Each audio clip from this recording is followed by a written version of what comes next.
चलिए, बरसों बाद नेता प्रतिपक्ष का बुद्धि खुला और घोटाला शब्द पर मुंह खुला। नेता प्रतिपक्ष उप मुख्यमंत्री भी थे। आरसीडी में एक्स्ट्रा कैरेज 26 करोड़ रुपया जो दिया गया, उस पर चुप क्यों है?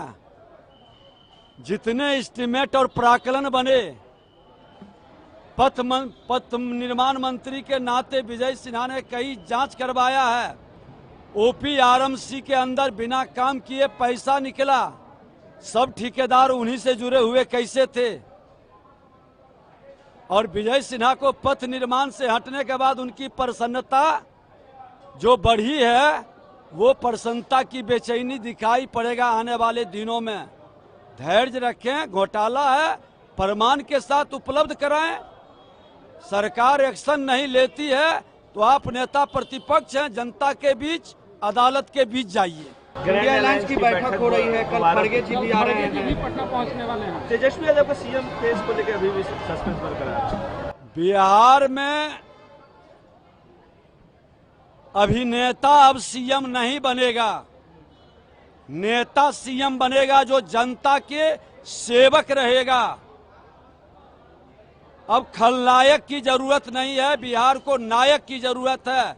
और जो जमीन से उठ करके जनता के बीच अपना विश्वसनीयता बना के आया है, जो सोने के चम्मच लेकर बाप माई के नाम पर राजनीति कर रहे हैं, ऐसे लोगों से जनता मुक्ति चाह रहा है। पश्चिम बंगाल में जिस तरीके से घटना घट रही है, अब तो जो वहाँ के सांसद बीजेपी के लीडर हैं, एक्टर भी हैं, मिथुन चक्रवर्ती, उन्होंने कहा है राष्ट्रपति शासन लागू होना चाहिए।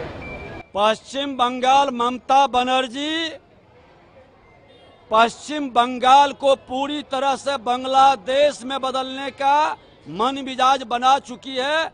ऐसे लोग राष्ट्र के हितैषी नहीं है और इन लोगों पर कार्रवाई आवश्यक है, क्योंकि बंगाल के संस्कृति संस्कार को वो गिरा रही है और सनातन के संतानों को पलायन के लिए विवश कर रही है।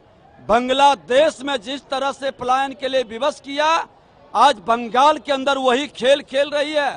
क्यों नहीं बता रही है कि बांग्लादेश से लोग आकर के यहाँ के हिंदुओं पर, यहाँ के सनातन पर हमला करता है, पुलिस अपना मोबाइल ऑफ कर लेता है, थाना में लोग जाते हैं तो कहता है कि घर के अंदर बंद रहो।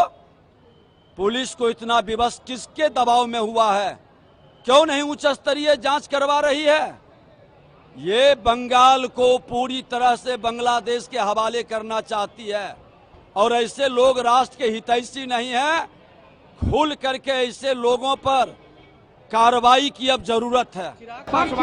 बिहार में कह रहे हैं कि बिहार की राजनीति मेरी सबसे बड़ी प्रायोरिटी है, मैं बिहार से बिलोंग करता हूँ, इसीलिए बिहार में राजनीति करूंगा। कौन कह रही है? चिराग पासवान कह रहे हैं कि केंद्र से ज्यादा मुझे बिहार पे फोकस करना है। निश्चित तौर पर बिहार का बेटा है, बिहार के साथ जुड़े रहे हैं और हर बिहारी को अपने बिहार का सम्मान बढ़ाने के लिए, बिहारी शब्द को गाली से हटाने के लिए खुल कर करके जमीन पर मेहनत करना चाहिए, क्योंकि जिस अराजकता के राजद, कल्चर के राजद, सोच के राजद के गोद में पले बढ़े लोगों से बिहार को मुक्ति चाहिए।